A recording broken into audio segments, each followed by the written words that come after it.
యేసు పుట్టాడు గనుక క్రిస్మస్ పండుగ చేసుకోవాలండి అన్నాడు.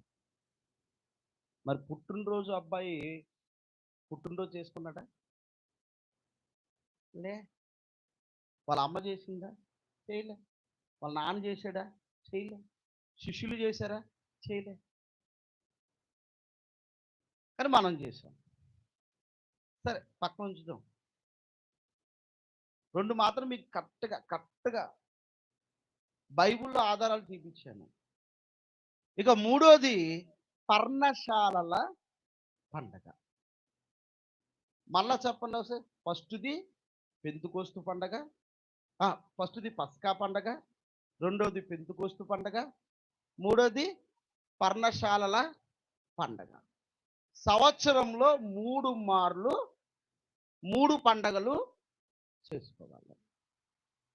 అది ఇశ్రాయేలీయులు.